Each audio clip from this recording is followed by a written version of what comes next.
My name is Jerome Ferry. My cameraman is Alan Eggers. We're doing an interview with Alfred H. Berger, the owner and operator of the Berger Furriers in Marion for many years. Al, tell us when and where you were born. I was born in Vienna, Austria, August 13th, 1919. What was your dad's name? Adolf, And your mother? Bertha. What was her maiden name? Her maiden name was Brosan, B-R-O-S-A-N.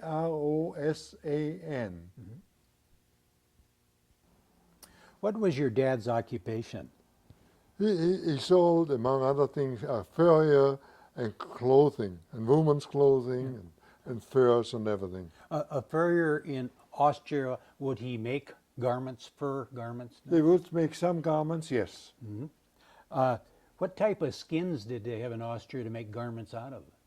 Well, I don't think there was much difference except Persian lamb in gray and black was the most important ones. They made the most coats out of Persian lamb. And then ermine. The picture just to the right of your folks, that is your That's- home? My father built that in 1927. I had it built. Very nice. And this picture, Al, is this a typical Austria scene? Is this a church? Yeah. Narrow streets. One thing I have to laugh about to this day, that there was the priest here was a Jew by birth, and he changed to Christianity, and they made him the priest for this church. And when the Hitler took over, there was a sign on the door, Jewish business. I guess I shouldn't laugh, but it's quite, It's a quite fact. story. Yeah. Talking about your dad being a furrier and making clothing out of different types of furs, would the middle class people be able to afford to buy these clothes that were made by Yes, your dad? we did have a middle class, like in America. In a lot of countries, a communism years, either the rich or the poor. But what I meant is, could Yeah. they afford to buy your Yes. dad's products? They could Yes. afford Oh, to. yeah. How about school in Austria? Did you have grade school? Yeah, I went to school. Kind of explain your school life a little bit.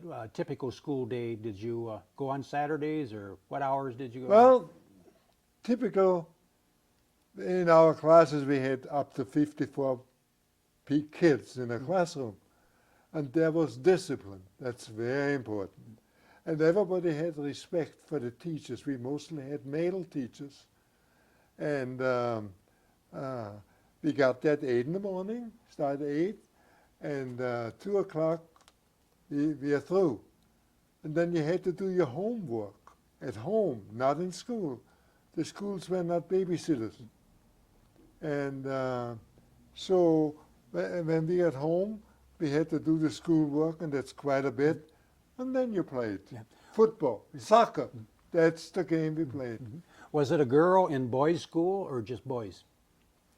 They're just boys and they're girls. They're not together, which is the best thing a school should be run. They don't go to school to play with each other and write notes to each other and dress for each other. This is, it's a waste of time. They don't learn. You couldn't sit there and daydream about a pretty girl across the aisle. Huh? You couldn't daydream about a pretty girl sitting across the aisle. No, you don't even see them. The schools are dismissed at different times, like a half an hour or so. When you go to school, you go to learn, period. And you can, if you don't pass, then you stay the same class until you pass. And I tell you, there was one guy, two guys talking to another, and they started in the first grade together. And one of them advanced to the second grade, and the other one couldn't make it, had to stay in the third grade, in the first grade. So next year, the guy in the second grade advanced to the third grade. And the one in the first grade still didn't pass, he stayed there. And then the other guy went up to the fourth grade, and believe it or not, He stayed there till the other guy caught up with him. What was the name of your hometown, Al? Well, I was born in Vienna, and then Okay, we I'm lived. sorry, you Yeah. said Vienna. Yeah, All and then right, we lived in a town west of Vienna when they built that house. St. Poelten, something. Yeah. And did your dad teach you his trade? I learned trade with the dad. Yeah. And did you Very take tough. some schooling besides for the furrier trade? No. With the stuff that women would wear, and they also taught us how to run a business financially. That was all part of that 1 day a week. A lot of them didn't pass, but I always got nothing but very good. And this is a certificate certifying that you were a Yeah, certified yeah. furrier? That I was that I learned my business. Mhm. Yeah. Very good. That I learned that I graduated from learning whatever trade there is. Mhm. Being your folks were Jewish, tell us what happened just prior to them being sent away. Well, they lived in Austria like we all did, and we had a very happy life. And when Hitler took over, he wanted to get rid of the Jews. In the first year or two, he let them leave the country, immigrate to another country. He killed some of them. There are a lot of things that happened. That's a different story altogether. And then we bought a visa to go to China, which we didn't go, which we couldn't. So so we could pass or leave Austria because we had a place to go. And whether you went there or not. And then we went to Italy, and the Italian people were extremely nice to us, all of us, including Mussolini. There was no class much difference. And then in 1940 we got arrested. My father and I got arrested at a school building for 30 days. And mother was free. And then they sent us by train to a concentration camp down in the boot of Italy, Provincia di Cosenza. And my mother got there about 3 months later. Women came too in the concentration camp. And then after I was lucky enough to get the American visa, and the parents would have gotten it in another year because you have to wait for your quota number. They only let so many people in from each country, not like now that everybody can come. And then I got lucky enough in May to get my visa from Naples, from American visa, and I came to America. Well, Correct. we're getting a little bit. You're getting a little bit ahead of me, Al. Where did your folks finally end up? What concentration camp? Fairmont, Italia. You got that? Yeah. Were they eventually gassed or? No, not there. Then when the Gestapo took over Italy, when they hanged Mussolini, then it was just like being in Germany. And Hitler started to kill the Jews in concentration camps, like 6 million of them, in 1942, the end of 42, I think. Eichmann is the guy, Austrian, who invented that. We were killing him with gas. And then they couldn't get out, they couldn't get an American visa, so they closed the concentration camp and collected all the Jews in another town, Grosseto, Italy, and then sent them by train by the trains full, about 300 people in one, nothing to eat or anything, just put lye on the so the skin will fall off of there and all that. What camp did your folks get sent to then? Oh, they end up in Auschwitz.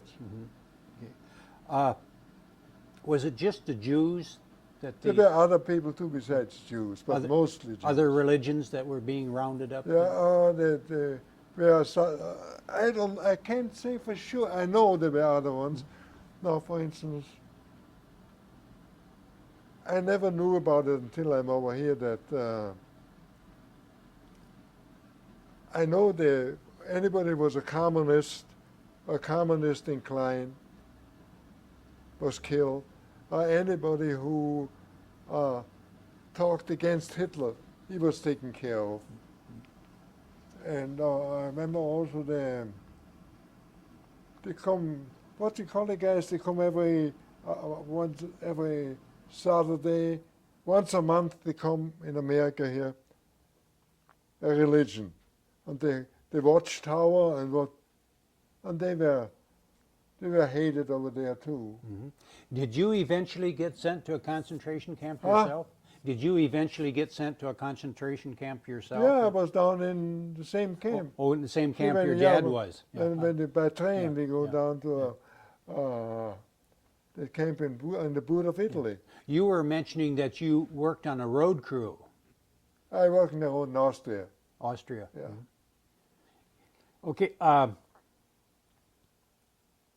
When you were in a I worked there to save my life. That's all. means that you were working on the road crew that kept you from going to the Yeah. camp. I worked at the Reichsautobahn. You have a photograph here of a sketching. Was that done of you when you were in that the... was done in the school when we were arrested. And in Fiume, Abasea. Fiume is the name of the town, where the school was. You don't have that. Yeah. And there was one who had chalk and paper and just threw my picture. It says right on there, School Tareto. See this, on July 3rd, 1940. How did you eventually get out of the camp? Did you I escape? was got an American visa, and the committees in Rome, and the Jewish committees, the Catholic committees, they helped me. They helped me get out of the concentration camp. I got released legally. Did you have any relatives in America? Yeah, the uncle, the Dr. Berger, the one who was at Cole. He was at Cole College in Cedar He Rapids? came over in 1914. What was he, a teacher? Or? Yeah, professor of religion, professor of theology. Don't you have that? No. Yeah. When I was in Italy, Yeah. the committee sent me from Naples, Florida, from Rome, Italy, from Rome, Italy to Barcelona, Spain, in the Mediterranean. And the English soldiers, the English planes, the English kept looking at us, and they thought that we were a warplane, but we were a passenger plane. So, and our plane went like this to show the English that we are really not a warplane, but shot anyhow. And so the plane went down just before Barcelona, and that was it. So then in Barcelona you boarded a ship for America? No. From Barcelona, again, the Catholic and the Jewish committee helped me. And by the time we got there to the border, there were a whole bunch of newspaper men there. They found out about it. And they awaited me and 3, 4 others who still survived. And that, then they got us by train. I went to Lisbon, Portugal, and that's where the boat left, Lisbon, Portugal. Did you have any baggage? Yeah, a little thing, I had a little, I still have it, a suitcase. Little satchel? I still have it, a suitcase.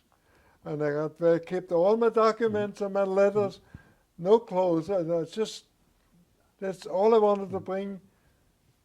And I got little books with dates where I started writing down every date that happened in Austria. Did you, And the English came and stopped us. By boat, it took us 21 days to go to New York.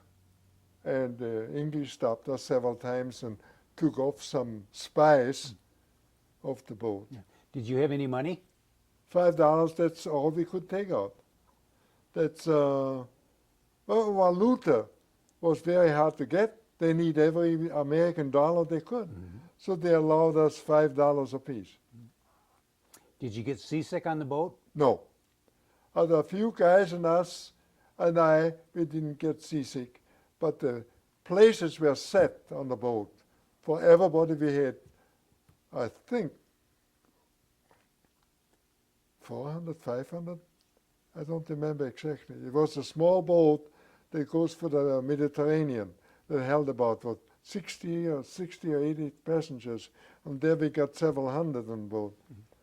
And there was breakfast for everybody, a small breakfast. And us guys who weren't seasick, we could eat. We went from table to table to table. I was young and skinny. And the most I ate was 18 sandwiches. Do you remember the name of the boat? Yeah, you got it. Ciudad de Sevilla. And where did you come in? To Ellis Island? Yes. Any inspection involved? Pardon? Any inspection involved at Ellis? In Ellis? Inspect No, I think on account of my uncle being a minister, they didn't treat me to. I was out. I wish they could have stayed there a day so I had something to eat. But Was there anybody there to meet you? yeah, Dr. Evans, also a minister, a friend of my uncle's who picked me up with a. I was sitting there looking around. I saw nothing but black. I've never seen any black people before. And I noticed all of this, and I also noticed that most people wore glasses, which didn't happen in our country. And then I saw a big truck coming. And there, Dr. Evans thought I have all kinds of trunks and suitcases and everything.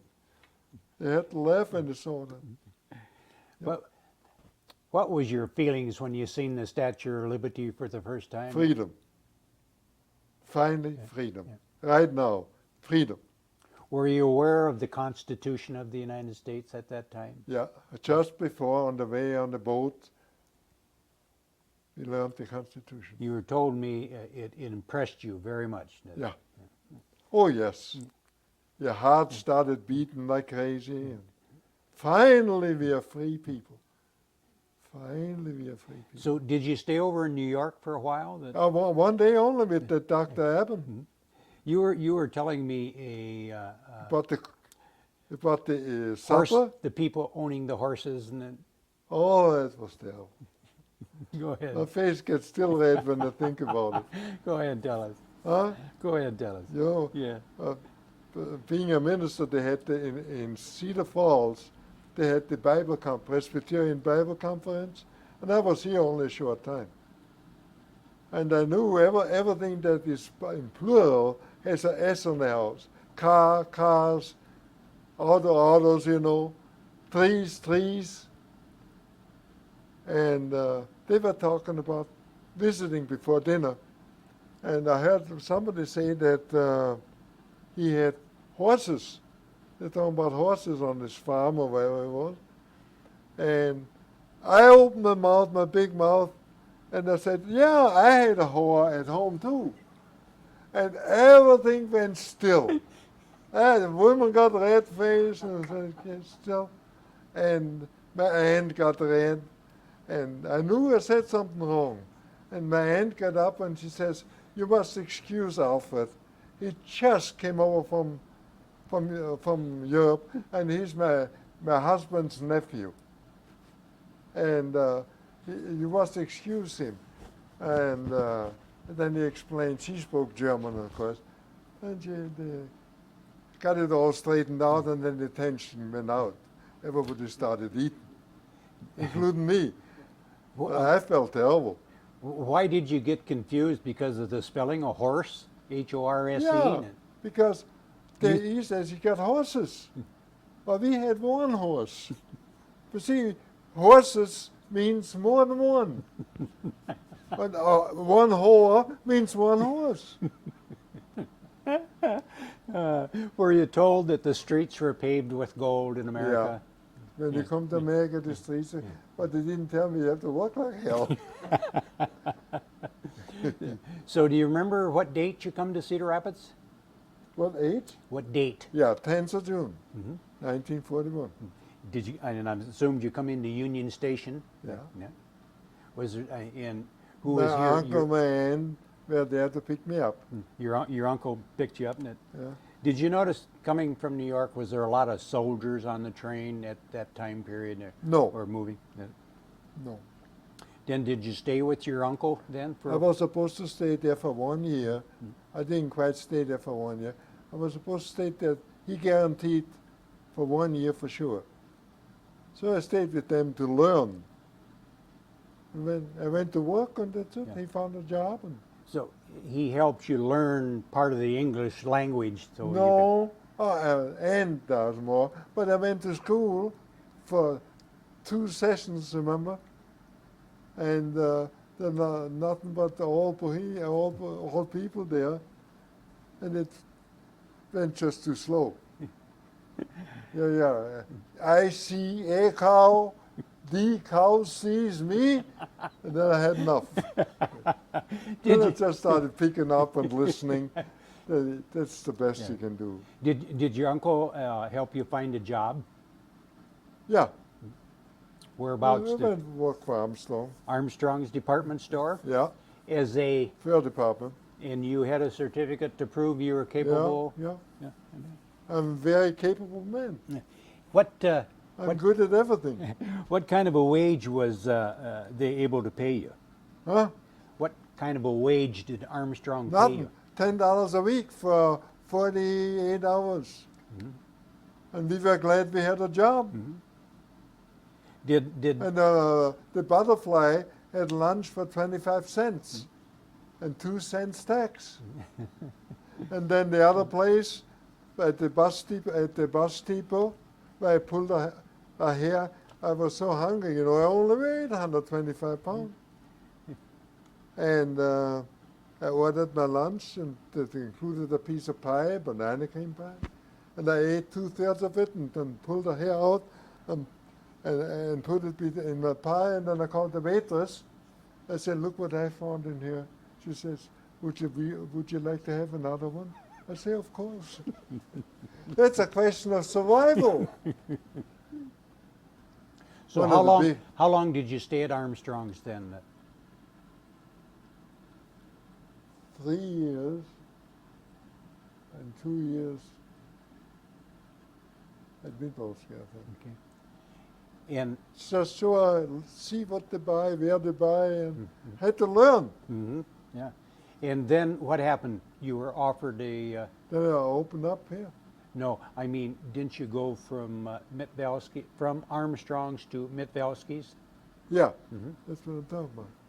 Then I got a little more money at Midwolski. That's why I left. Because Do you? We're looking at this picture, Al, Yeah, I know taken it. at Mitvalski's, I know it. and were those people? Were you all have the same knowledge as far as working with furs? no, they do the thing, the handwork. Okay. By the ladies who did the handwork. Very nice. What nationality were these people? Mostly Czech. They're very clean people. Yeah. And why were they good seamstresses Yeah. or sewers? Over here, nobody wants to sew. The hand. Is there any girlfriends in your life yet, Alfred? I only went with Betty. Really? I met Betty at the Amanas, looking at Cocker Spaniels. What do you mean? A dog show or? No, the guy raced was a guy at the Amanas, who raised Cocker Spaniels. And we went to look at dogs. And I liked what I saw, and I said, do you play tennis? Are you talking about the dogs or Betty? You like what you saw? Well, in this case, it was Betty. Just checking. Yeah. Did Betty work any place at this Yeah, time? she worked in Davenport at the time, and then she moved. Her parents lived in Cedar Rapids. And What did she do in Davenport? display advertising. And then she came to the Gazette, and she was the only woman in the beginning, the first woman who ever did display advertising. Yeah. And she had a heck of a time. All the men teased the hell out of her. You don't have to say that. What was her dad's occupation? He was a treasurer down at PM Latin, a manufacturing company. You know PM Latin in Cedar Rapids. Yes. What date did you get married? Thanksgiving, the 25th, 1943. 1943. Had you become a U.S. citizen yet, No, Al? no, that's why she called me a citizen, until I became a citizen. Did you, at this point in time, did you discover anything yet that you did not like about America? No, I was so überrascht, so taken by everything. Automobiles all over the place, stores, food, everything available, and the freedom was there. You remember what the sheriff told me? Sheriff Schneider Go ahead and tell the at the story. courthouse.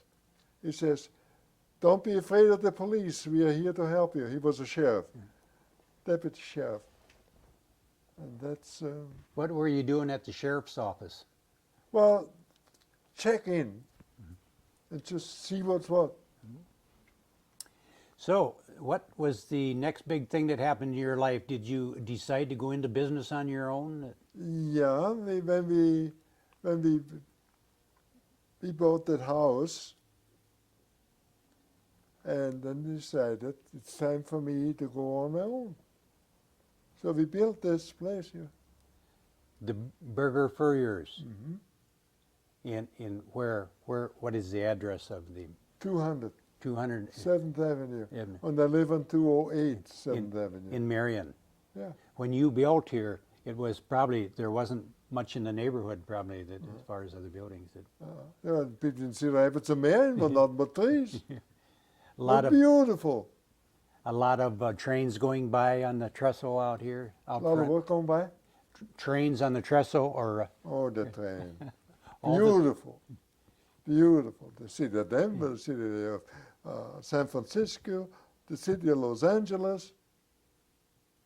Every day. Did you ever have the opportunity to take the train out of Marion? Oh, certainly. I still would. Well, we took a train trip to the West Coast. I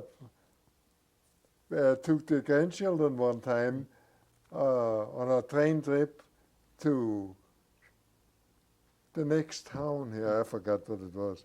So they can see what it's like on a train when they were kids, little kids. What was the population of Marion when you? 4,600. And everybody knew everybody. And everybody spoke to everybody. And the police was friendly. Was invited in the evening. Sometimes the policeman came for come, jump in the car with me.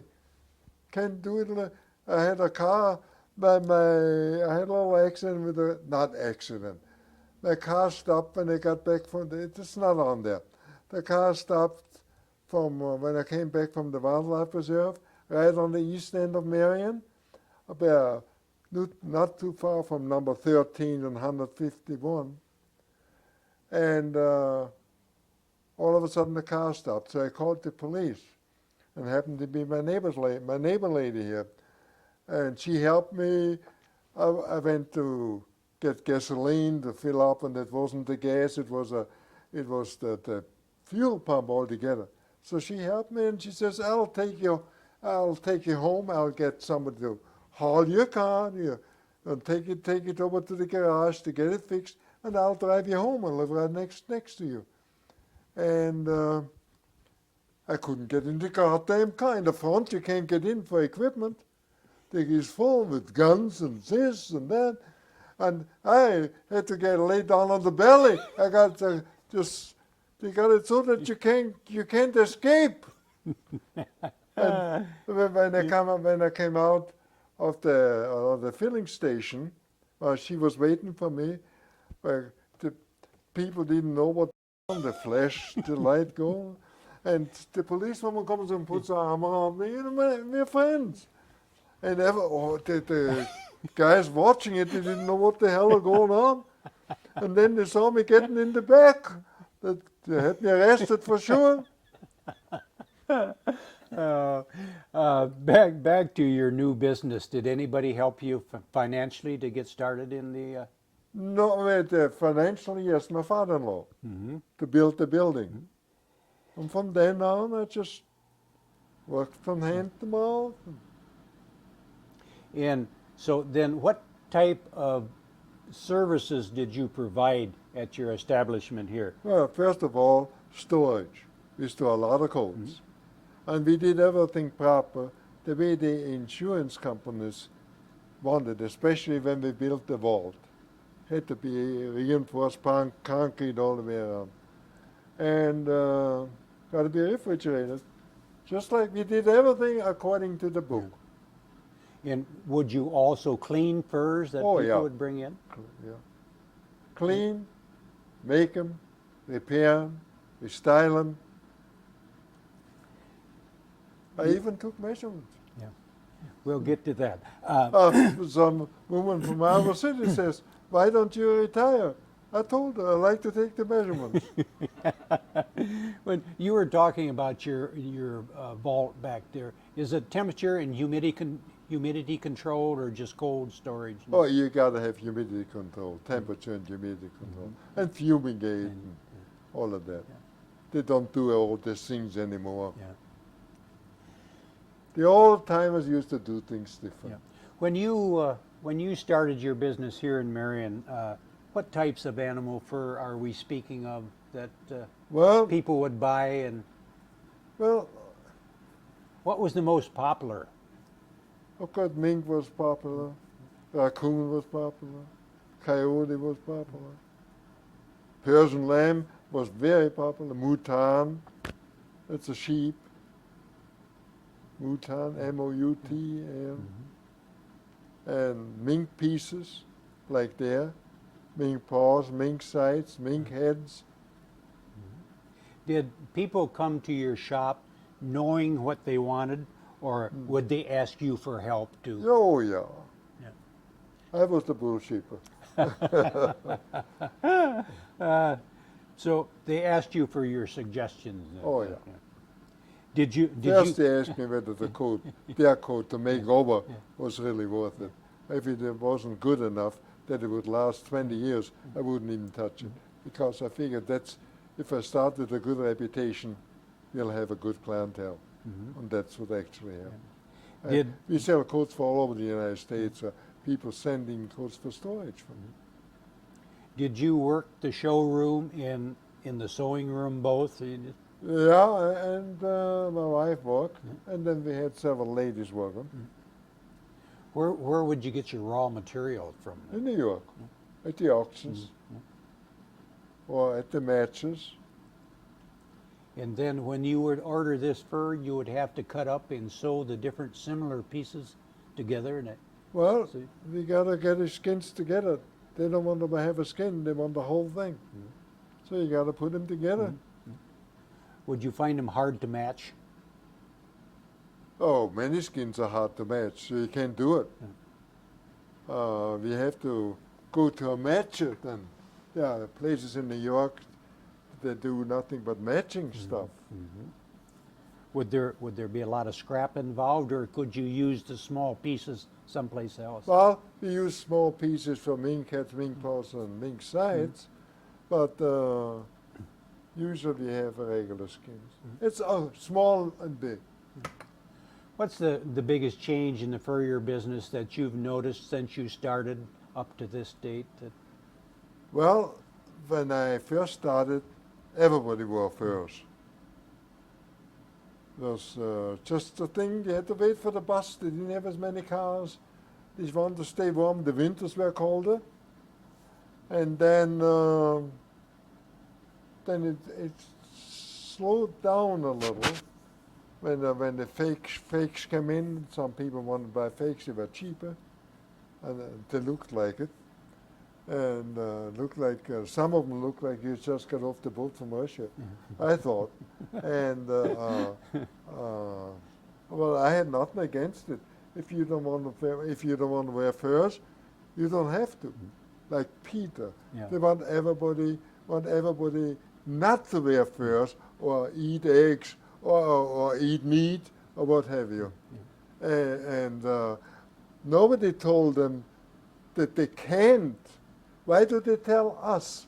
Why does a minority, a small minority, try to put their will against the rest of the nation? Why don't they want everybody not to wear furs because they don't want it? And sometimes when they get their first paycheck, the first thing they buy is a little rabbit or something. It's all. Did you have any protesters from PETA out here at your shop? Yes, and I was very happy to see him. What time frame was this? That was in the 80s? 70s, 80s. Yeah. In New York, they even do it in the 90s, but people don't pay much attention to them anymore. Did they hurt because they have never, Did they hurt your business? Just the opposite. Because the people run around like driving the car, they see them on the street. Because, listen, if a woman wants a fur coat, who is that person to tell them how to, why not to? The animals are here for us to use. I'm nice. How many years did this go on with PETA? Not long enough to suit me, because they did about a couple of years only, or maybe 3. I think a couple of them. I was very nice to them, and business was terrific because the WMT came, all the television stations came. They called up television. I called up television, newspaper articles. I got free publicity which you never could get on the first page. This is I think this is out of the paper. It looks like you out talking to one of the protesters. Yeah, and this is Mrs. Yeah, that's one Mrs. Rahn. Mm-hmm. She was the head girl. And you don't hear much about him anymore, I take it. No. They don't bother me at all. Yeah. Well, especially since I got my wildlife preserve too. Mm-hmm. So we have a nice photograph here of the front of your shop. Yeah. The Berger Furrier on 7th Avenue, Marion. You had a nickname, Al, as a furrier. Nickname for a furrier? Yeah, I call myself the skin surgeon. I didn't tell you any lies. I call myself the skin surgeon. Oh, I had a lot of fun with that. When I go someplace, sit down, and the people say, "What do you do?" Some girls and some ladies, and I say, "I'm a skin surgeon." And she said, "Oh, look at mine, this here and this here."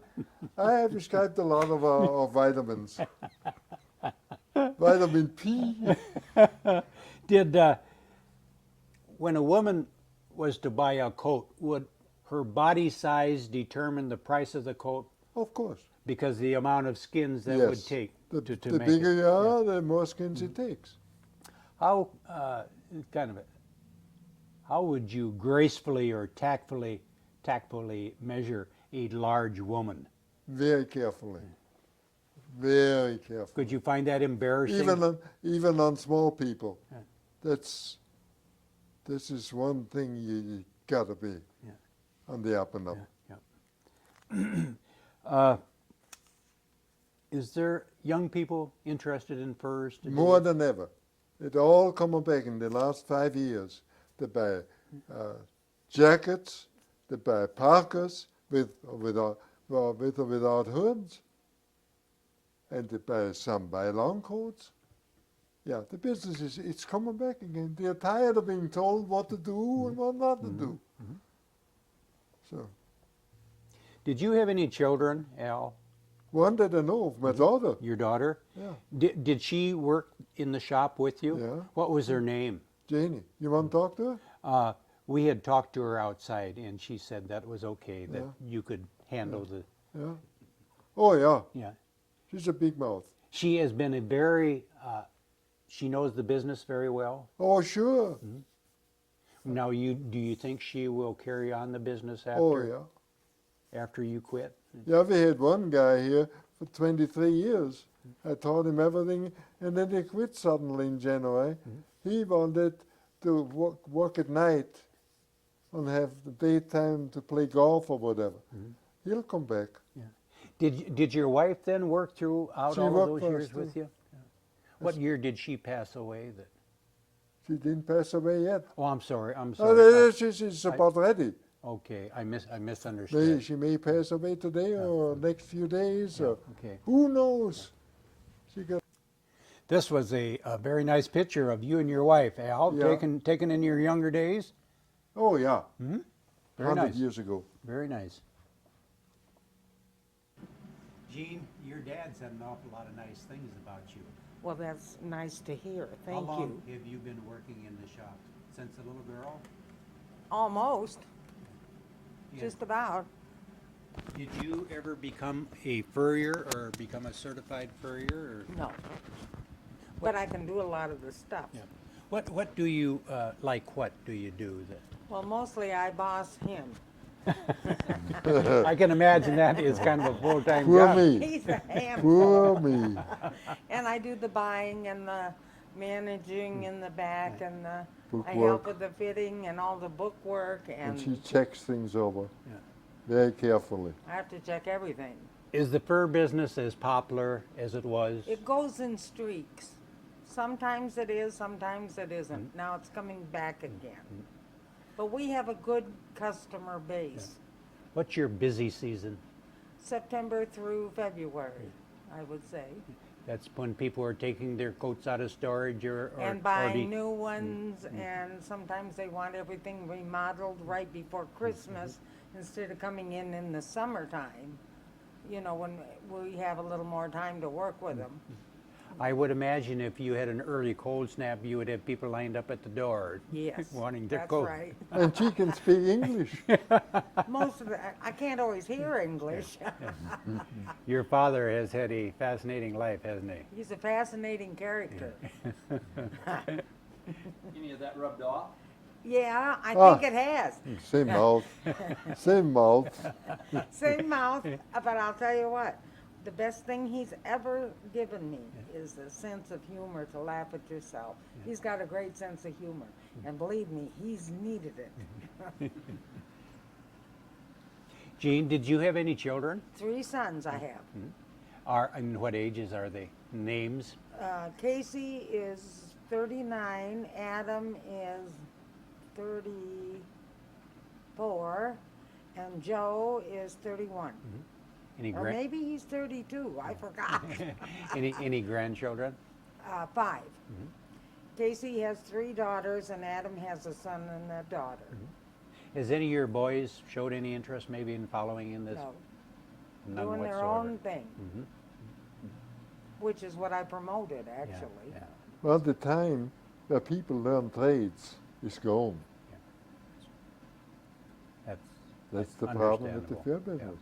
Because many of the old timers, their sons didn't want to learn. And they're either retired or they died, like the doctor's wife in Iowa City say. Says, please, Mr. B, make me my mink coat now before you retire or die. The first time I heard that, I was, look. You got the money, we got the time. Yeah, that's right. You may- In the newest fashion, Show us some types of coats and this is one of the newest fashion, ranch mink, let out, female. A female coat in mink is better. It's not a better coat, but it is a more slenderizing coat than a male coat. A male coat is bushier, so it makes the woman look bigger. Just a minute, Al. This is a raccoon coat, which is very wearable, very durable. It's very warm, like all fur coats. All fur coats are warm, and this happens to be a man's coat. It happens to be my coat. I was born in August. I'm a Leo, so I put the Leo lining in it. Also skin surgeon, for the skin surgeon. But we sell a lot of raccoons. Does a lot of men Quite buy a few men, coats? more. That's the very latest. That's mink. That's clipped. It's short. It's lightweight. No, it does not wear like the original, but they're very beautiful and very lightweight. Could that become threadbare very easily? Easier than the a mink coat like this lasts your lifetime. But this is, you got to pay. If you don't want the weight, you got to pay. This is a vest. It's very much in style today. The other ladies like to have vests for spring and fall. And this is a Tibetan lamb, lightweight, inexpensive, and different. Very beautiful. Different. Very beautiful. If that woman from Lincoln, Nebraska were here, she couldn't wear that. Lightweight stuff. That's shirt, mink. Shirt, it's lightweight, lifted. And the design is cut. It's tight, and there's no weight to it. Very nice. And the ladies like that, especially when they get older. Some of those heavy coats, it's just too much, especially if they don't fit. If a coat doesn't fit in the neck, then it just drags you down. Photography? Yes, when I was 7 years old. Our neighbor was one of the best Viennese photographers, and he taught me. I always made a nuisance of myself. I was only 7, and I was always under his feet, working and watching him, and he taught me. He saw that I was really interested in it. What kind of camera did you use when A you was box camera. A box camera and a daylight film. You developed it in daylight, in sunshine. Did he teach you how to develop? Yes, he taught me everything I know. And I was so interested that I read everything I could read, everything I could find. That was my biggest interest in my life, and it still is. How many photographs do you suppose you have taken throughout your lifetime? Oh, I can't count that far. Thousands, definitely. I never went any place without my camera. And my wife called herself a darkroom widow because I was all night long in the darkroom. And instead of running around with girls when I was young, the camera was always with me. That was the most important thing. And it still is. I still love photography, but I only like black and white. Colored photography, I always think it's for the ladies when they go on a vacation. Was your photos, were they exhibition quality? Yeah, always. I tried to start with it's on 11 by 14, 14 by 16, on 16 by 20 mats, and we send it in whenever there's a show somewhere. Oh, not too long ago, I had one in the University of Iowa. I had some around here in New York, I had some in Germany, had some in China. And you are supposed to send in, let's say, 6 pictures. And then the judges will decide whether any of them is good enough to show. And if I get 3 out of 6, that's real good. And I usually got 3 out of 6. They got many trophies and ribbons and no money. Did you ever sell any? No. Not for sale? No. It's not a business. It's my hobby. The moment I start selling them, it's not business. It's not a hobby anymore. Yeah. Did I you used to teach photography quite a bit where? in Cedar Rapids. I mean, did you hold a class someplace or? Yeah, if I ever remember right, it was at the YMCA at one time. It was in some school that I used to teach evenings, just give them the basics. Mm-hmm. That's all. Did And I you? was we have a very good country club in photo club in Cedar Rapids, and I was the president of that one for 4 years.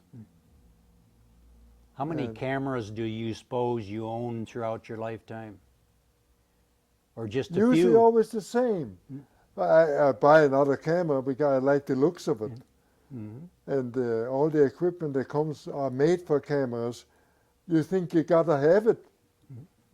And you got it, and it's still in the same package 20 years ago than when I bought it.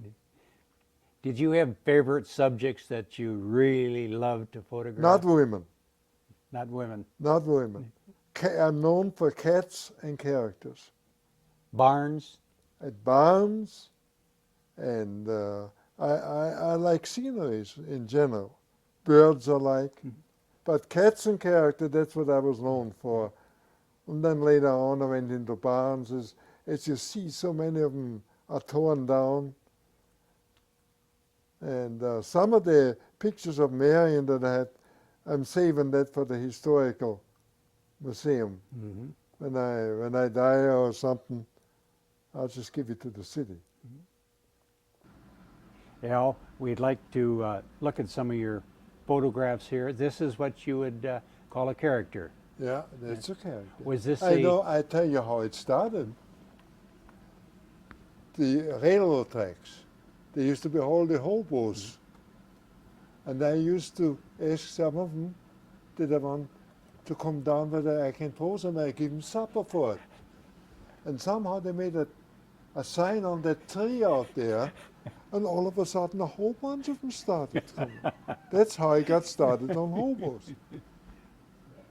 Yeah, those are Siamese kittens. I like all cats. Cats photograph beautifully and easy, and I like them. I started taking barns because they tear down all the barns, and I want to have some record of them.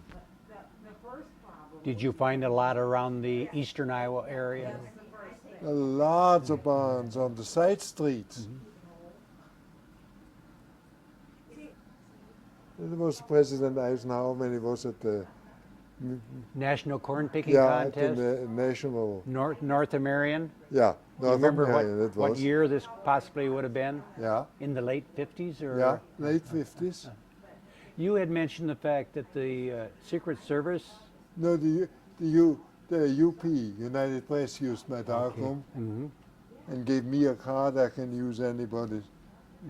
Because they didn't have many darkrooms here at that time, black and white especially. And there was a So lot they of sent the newspapers. man down, the electrician coming down to put in all the equipment so they can send it to Washington D.C. And too bad they tore down the depot, the train depot. Everybody loves trains, and they still do, especially the older people. It would And have, airplane, you get in, you see nothing.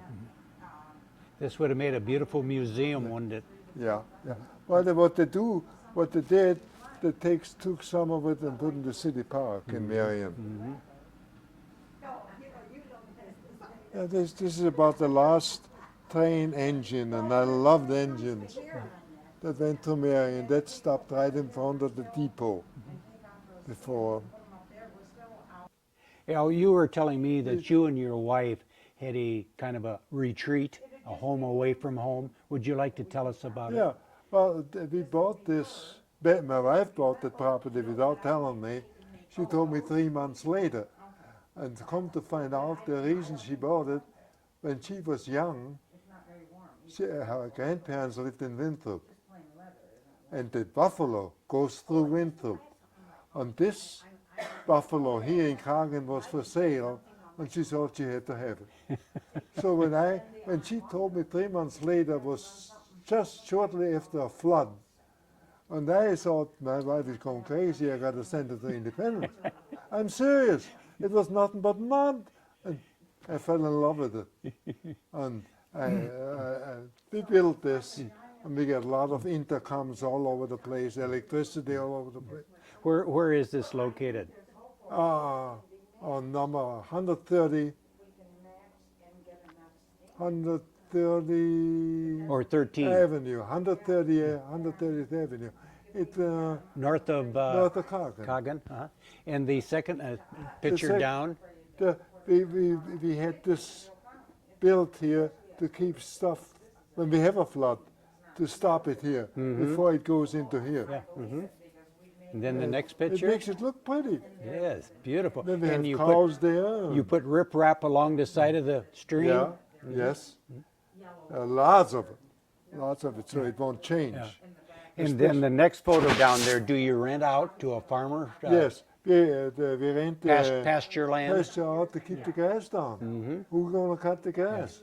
And if not, if you don't cut the grass, it looks like a jungle. Yeah. And this one here, then I have a little cabin on the other side of the river. The buffalo was called the river. And I had them build a steel bridge so I can get over to the other side easy and get away from my wife. Not the bad You have your own private little Yeah, cabin. yeah, a private cabin. Got electricity up there and telephone and everything. I'll bet you spent a lot of enjoyable hours Yeah. out there. And we see so many animals. The place is full of animals at night. That's why I have so many lights there. I turn on the lights and go up to my place and sit outdoors. And just Al, unless you have any other memories to share with us, the Cedar Rapids History Center, the Linn County Historical Society would like to thank you very much for sharing your memories with it us. was my pleasure to spit it out. Thank you. Thank you very much. I got a lot of things yet.